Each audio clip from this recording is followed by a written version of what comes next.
Hello and welcome to Cinema Subculture, where we discuss everything strange, obscure and downright messed up in the world of movies. My name's Gary. And I'm Simon. Happy Halloween, Gary. Happy Halloween. Coming up on Sunday as we Oh, record this. yes. Listeners may just hear this just a little after Halloween, but still in that kind of mood and feel to the air and you know and outside world. It's still got that Halloweeny feel, I think. Why are we here this evening? What film are we going to be discussing for Halloween? Released in 1988, Halloween 4 The Return of Michael Myers brought back the beloved knife wielding psychopath after the franchise's brief diversion with Halloween 3. The project saw producer John Carpenter and Deborah Hill depart the franchise, with Dwight Little directing, but does the film live up to the legacy of the original, or does it take the series down a predictable path of generic slasher film sequels? Now, Gary, I think that you watching this film for the podcast was probably maybe, I don't know how many times you watched it this time, but probably maybe the second or third time you've ever seen it. Would that be right? I think the first time you saw it was with me. Yes, well, I thought that I couldn't remember much about it, apart from the character of Jamie. Mm.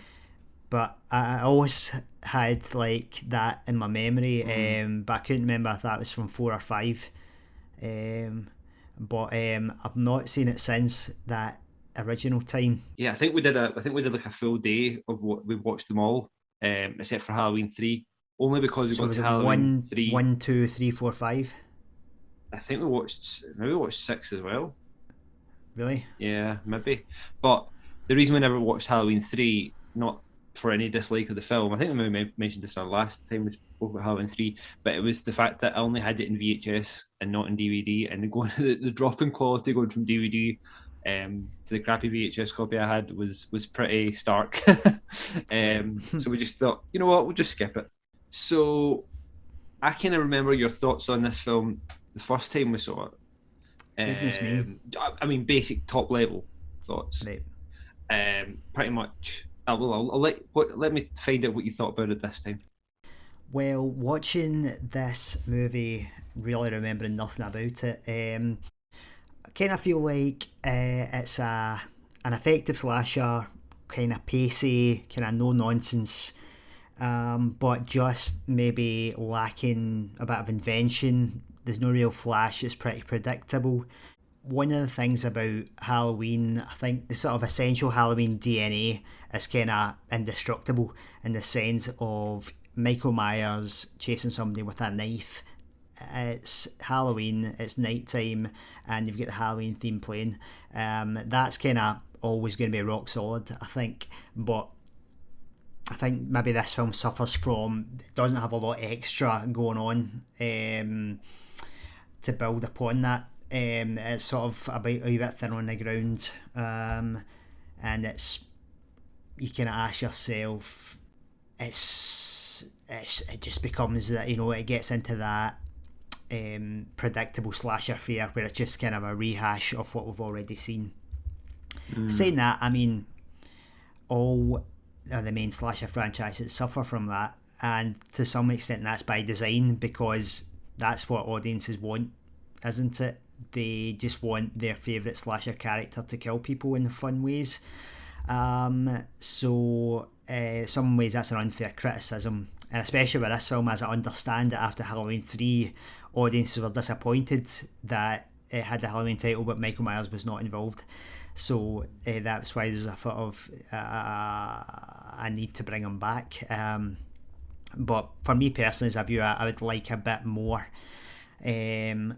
building upon that. I do kind of like the sort of story they tried to build into with the psychic relationship between Jamie and Michael, but that maybe needs a bit more work to sort of flesh it out. But overall, I think it's quite an effective little slasher movie. Pacey, 90 minutes, kind of does what it says on the tin. Throw it Yeah. back to you. So my recollections of were basically just saying, yeah, I quite like that one. Right. Okay. We watched it, and I think you were quite disappointed in part five because and I think even it's known as a bit of a letdown after part four.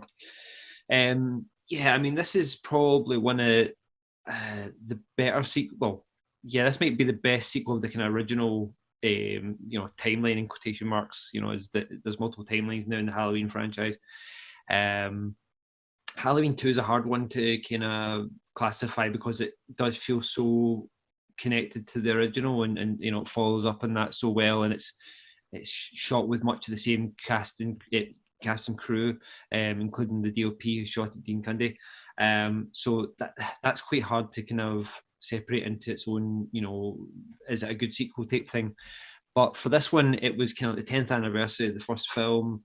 It, as you say, it brought Michael Myers back from the kind of like the just being gone forever. Supposedly they were going to be doing this kind of anthology series, and I think it's a lot of fun. It's probably one of my favorite Halloweens to watch, or rewatch. Um, I think Daniel Harris as Jamie Lloyd is a child actor. I think she's probably one of the least annoying child actors I've ever seen in a film. Like, she doesn't really have any of those kind of like.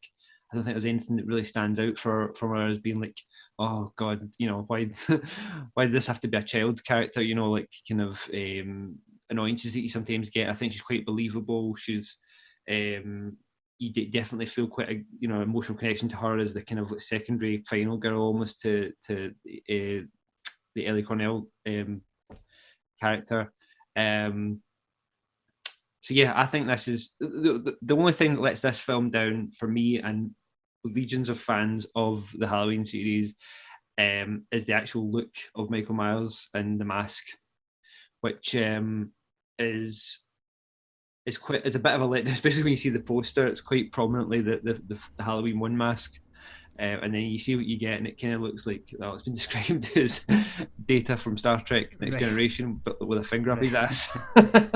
Just this really surprised look. Got these really kind of raised Um, eyebrows, isn't it? yeah, yeah. And then even as it gets close into the film, you see he's got really hunched shoulders. It just doesn't really look like Michael Myers kind of things. So that's really the only thing that lets it down.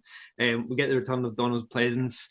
I mean, Dr. Loomis, who doesn't love Dr. Loomis? I mean, this is him probably at the beginning of his kind of crazy turn. He was getting there in Halloween too, but he definitely,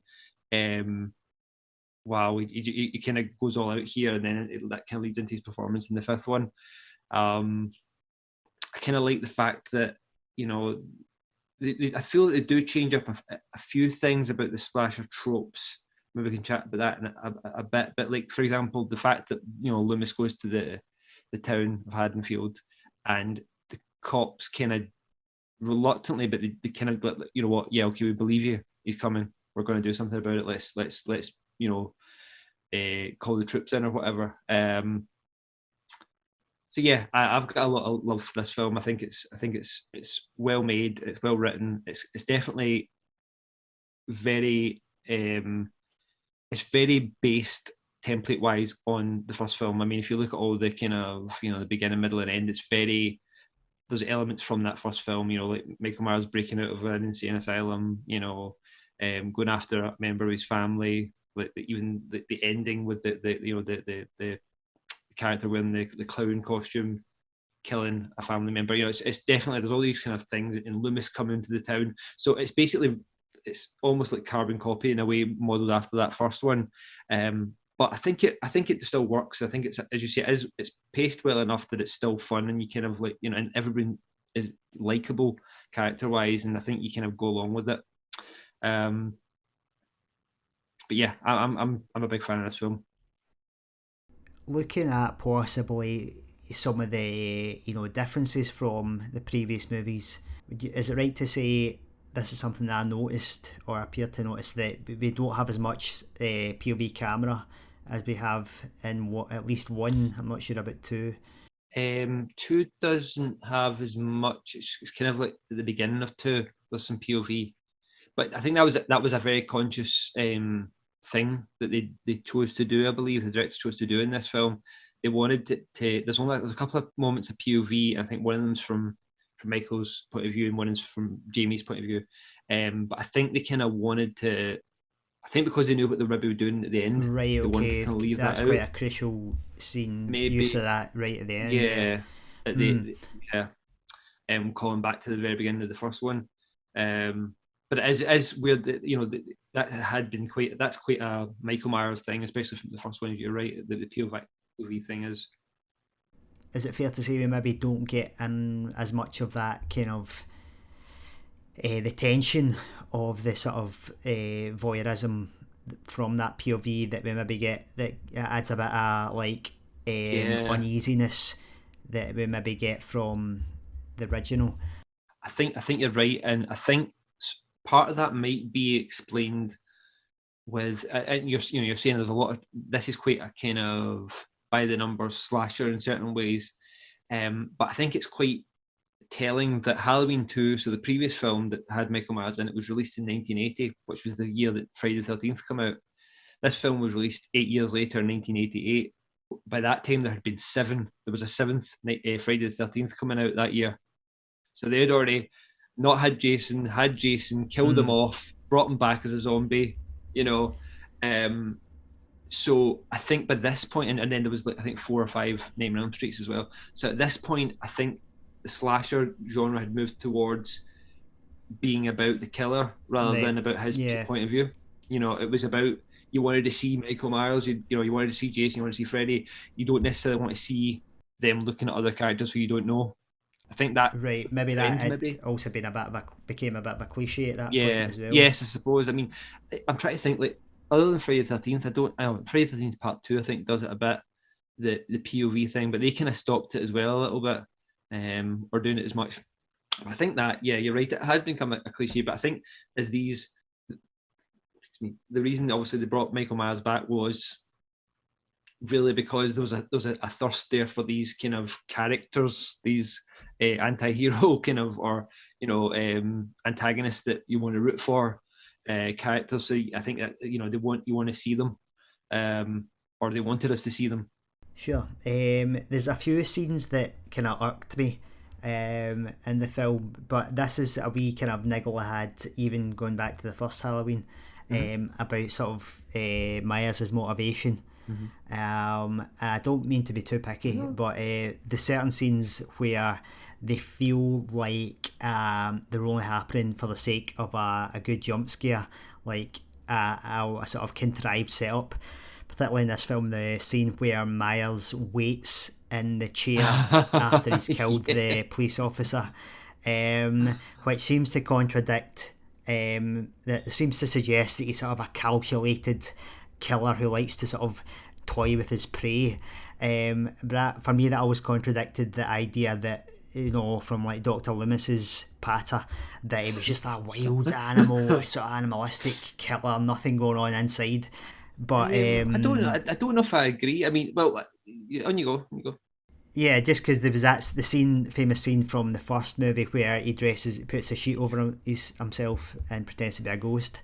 I mean, I don't want to be too picky because they are sort of kind of well executed set pieces, but at the same time, it did always irk me that it kind of contradicted Myers' internal logic a wee bit, just for the sake of a kind of cheap jump scare. Well, let me challenge that just a little bit, and obviously this is coming from like an uber Halloween fan, so I'm not taking any offense to what you're saying. That doesn't bother me. Like, if that's, I can see why you're thinking that, right? But let's take the first scene in the original Halloween. Why doesn't he just go upstairs and just stab his sister? Why does he put the mask on first? That tells me that character has got like this theatricality to him. And in the first film, he places people quite theatrically. Annie gets placed at the on the bed with his sister's tombstone on the bed. Linda and Bob get put in the cupboard, and he swings down. He's trying to fuck with people. That's what his kind of motivation is. He's trying to scare and freak people out. Look, I know what you're saying with Loomis, saying that nothing inside, but I think, I guess I'm of the belief that that's just because Loomis couldn't reach him. Michael just wasn't giving him anything. He just wasn't communicating in any way. So I think that's very in keeping with Miles to Okay. mess with his prey, and kind of like he doesn't do. Let me think. In this film, he doesn't really do much of the setups. Usually they find bodies and there's kind of like in gruesome positions and stuff like that. But I don't think we get much of that or any of that in this film. No, I don't think we do. But that is, or to me, feels very in keeping with his character. Okay. If you know what I mean. I guess then, if that's true, then I think maybe I'd like to see a bit more of a um, insight into Maya's mind. Maybe it's something that would enhance it. Like, what springs to mind is that scene from Texas Chainsaw Massacre of Leatherface, where he's got all these kids start coming to the house. We get a moment of you see him thinking about panicking about what to do. Maybe if we got a wee bit of things like that saw Michael's kind of mental processes, that might give that a bit more texture or something. Yeah. Because it just seems to me sometimes like he just smashes in, like kills folk with the, like with no kind of second thought, but then sometimes he's got this kind of theatricality that seems a bit of a contradiction. But he's basically Batman. That's what you're saying. Right. It's interesting to hear you talking about that because I think I've said to you, behind the scenes, about one point looking at the Rob Zombie Halloween films. Right. And I don't know whether you'll like those or not. I mean, they are kind of like Marmite a little bit in the Halloween community, like the film community. I'm a fan of both these films. Yeah, I enjoyed them. They don't take anything away from the originals for me, so I'm happy enough with that. But there might be something there for you in those films. Okay. So I think that's definitely worth us looking at some point in the future. But yeah, I can see what you mean. I can see what you mean. But I think maybe it's not. I mean, it's not a downfall on your part, but I think you're maybe overthinking. Possibly right, for yeah. the type of film it is. It's in the 80s, late 80s. It's like you're right. I mean, I think that would be interesting to see some more of that. But I think for this type of film, as I say, competing against the Friday the 13th and the Nightmare on Elm Streets, it's probably what it needed to be for the Halloween franchise at that time. Doesn't mean I don't agree and I wouldn't like to see it, but yeah, I'm not meant to be too picky. It's just something that kind of was on my mind. Especially if it's something you see mirrored in the original as well. I mean, that's considered the classic. So I mean, that's fair play. I do hate critics that sort of pick just sort of holes in logic for no reason. No, well, if you've got a problem with the film, if it sticks out to you, man, that takes you out of the film, doesn't it? You know what I mean? There's always, you have to have this sort of willing suspension of disbelief. It's just sometimes I think it deserves criticism if it lurches into lazy filmmaking. If like filmmakers are breaking their own logic of the narrative just for the sake of like a jump scare or something. Sure. Did you spot the random wrong mask in the film, by the way? I did, That's a cracker, isn't it? Just left it, just didn't film it again. That was just a sort of mishap of someone didn't bring the main mask on to set that night. Yeah, and they were like, and they just used they had the wrong mask. Yeah, they had a bunch of like they had like pretty long shooting days, no time, too much to shoot, that type of thing. Everyone was tired and stuff. But I think when they originally ordered the masks up, got them made, they arrived and they looked like that, and they were like pink with like flesh toned with brown hair, or I think it's blonde hair, and and it took it was like, I don't think even the director or anyone, none of them noticed until like, one of the special effects people said like, this is wrong, and they had to get it fixed. And then I think that's why the mask looks maybe a little weird, because I think the mask they got cast for this film was from the original Captain Kirk mold that the original mask for the first film was made from. But by the time they had to correct the colour, they had to just I think they paint it on set or spray paint it or whatever, and that's why it looks so caked and kind of chalky almost, and then they did the eyebrows again, so it basically becomes like a kind of bemused look rather than a kind of blank face. Yeah. So yeah, I always think it's kind of funny when I see that, because it's I don't know, it's just one of those little charming things, I guess, about the film that I'm Right. like, it's kind of just, it's just one of those fun things that everyone kind of knows about. Like, I mean, people go, people cosplay as that version of Myers and stuff. Right. Okay. But yeah, so I mean, what were your thoughts on the Daniel Harris character, Jimmy Lloyd? I mean, did you feel the same thing, that she was kind of, as a child actor in these types of film, she held her own? Yeah, she did great. Yeah. Yeah. One of the sort of highlights of the film. Yeah, I just wish they'd played up the link between the two, and maybe, I don't know. They seem to. This obviously she was the daughter of Jamie Lee Curtis. That seems to be like, oh, there's a picture of Jamie Lee Curtis. And it's like big revelation that sort of skipped over in 2 seconds, but maybe they could have leaned more into that.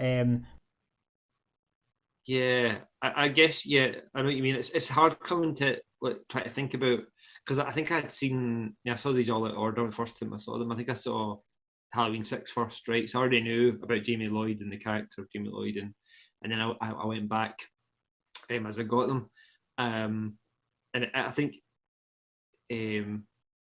yeah. So like, I think it's hard for me to kind of imagine. For me, it's just that I just knew that already, so it wasn't necessarily like, I'm not able to experience that as a kind of Darth Vader moment of this revelation. So it's, yeah, that's a fair comment. Going on to what happens at the end, I thought like that was a really shocking ending. I did not see that coming.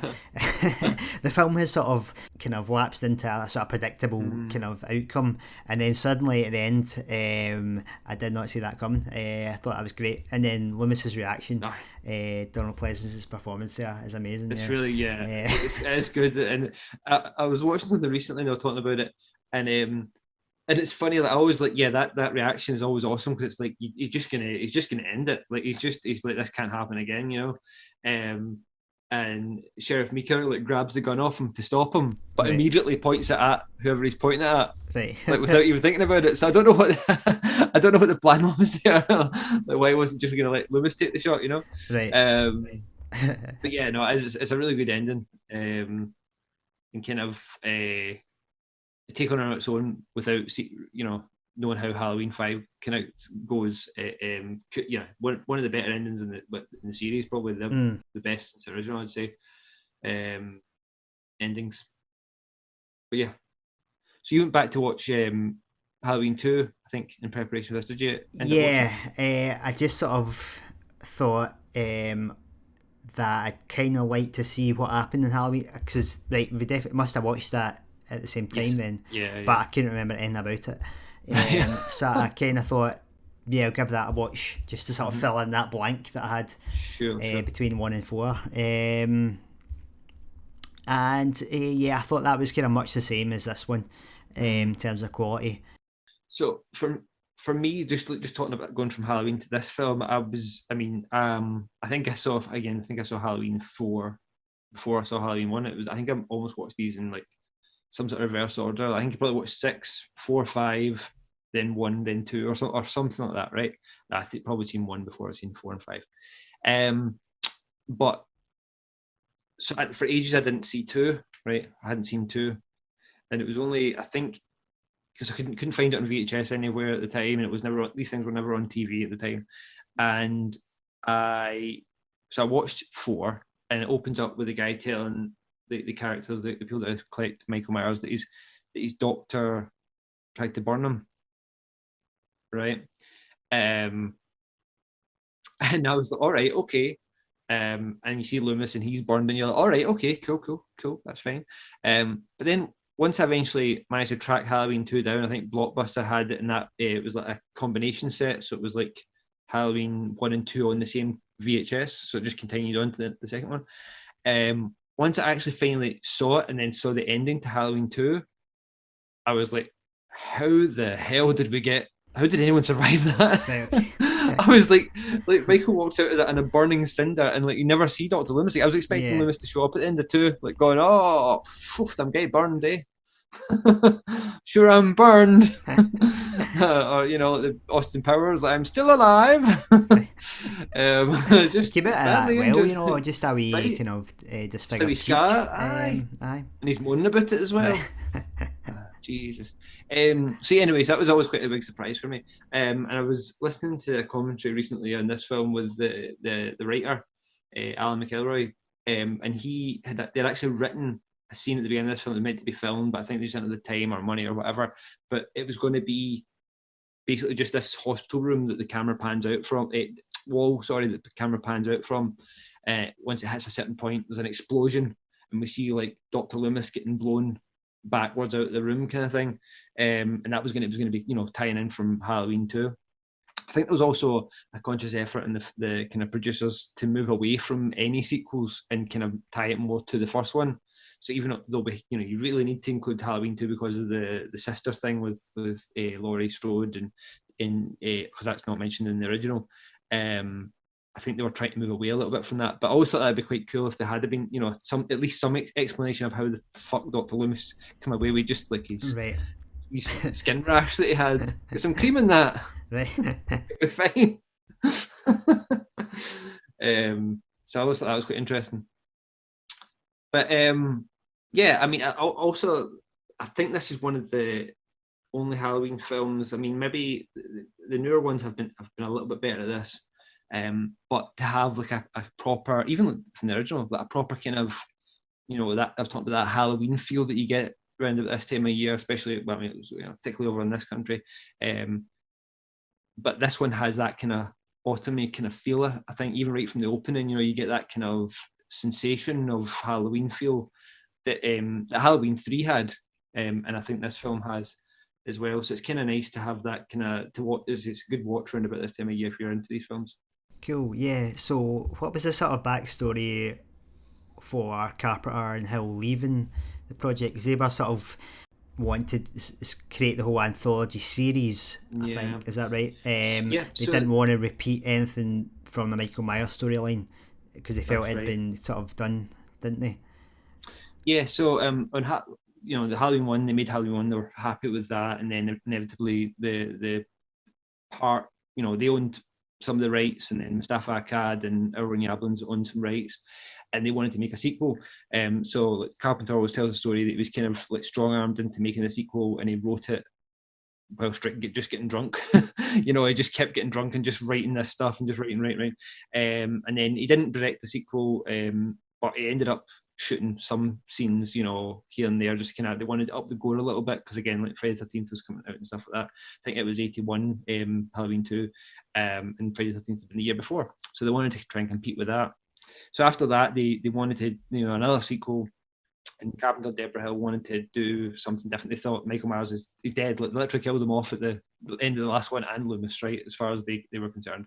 So they make Halloween 3, which is as you say, it's completely disconnected. It's almost in another universe, as it were, because the original Halloween's on TV during that film, so it's obviously not taking place in the same reality, as it were, and it totally bombs. People want Michael Myers back, and for years the rights just kind of lay there, and no one was. Every time that a script would come, like, I think Carpenter and Hill would basically just kind of band together and say, "Nah, I don't like it. We're not doing it," kind of thing. And that just kept kind of rolling on, and eventually, what I think the Accads and the other rights owners had to kind of take basically issue them a lawsuit or an ultimatum. I can't remember what it was.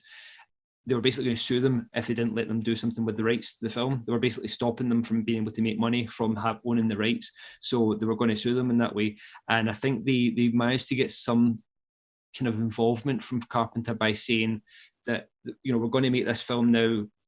You can be involved or not involved, but if we make it shit, your name's going to be on it, kind of thing, in some way. So you can either help us out with it or not, kind of thing. So I think he was involved up to a point, but then they just kind of sold the rights and got out. Right. Am I right in saying they were involved with a first script Mm. which never came to anything. Yeah, that was quite an interesting one actually. I still think it's quite cool. So I think the pitch for it was that Michael Myers wasn't really back. It was more the kind of psychological and perhaps supernatural effects of that night in '78 that was having like this kind of like corrosive effect on Haddonfield and kind of turning, it was almost like he was a ghost or like it was a psychological thing for the town. But I don't know how far that got along. But I kind of like the idea of it. It would be interesting to see how it would have went. But I got a funny feeling that the CADs and the other rights owners would have probably thought that was still too far away from having Michael Myers back in the world of Jason Voorhees and Freddy Krueger. If that makes sense. But yeah, that's quite cool. But I think it was after that Carpenter basically said, right, okay, just buy it out, kind of thing. And then the actual script had to be written in 11 days, I believe, because there was an impending writer's strike. So they had to really smash it, which it actually turned out quite well, I think, considering. Yeah. Yeah, I think McElroy was like kind of big fan of the two Halloween films that had come out at that time. So I think that's probably is an ode to that. They kind of knew the mythology quite well, and was able to come up with the story. So Gary, final thoughts on Halloween 4? Yeah, of the sequels that I'm familiar with, this seems to be pretty solid. If you're looking for just a nuts and bolts slasher, this should be up your street for a Halloween night. Pretty effective, pretty pacey, does what you're looking for from a Michael Myers movie. Yeah, I've got to agree. As I say, it's one of my favorites of the sequels, and it's one I definitely find myself returning to, if not on a yearly basis, more often. It's kind of it still has that kind of 80s slasher feel that I like, but it's kind of like this, I guess, modernization of the '78 film in some way into that kind of 80s, slightly cheap and nasty, slightly kind of formulaic slasher thing that I really find as a comfort food kind of thing. And who doesn't love Donald Pleasence? So I think it's 2 thumbs up from Simon. So you've been listening to Cinema Subculture. If you've enjoyed this content, please make sure you have subscribed on YouTube, like the video and hit the notification bell. Thanks for listening. I've been Simon. I've been Gary. Fuck off, weed.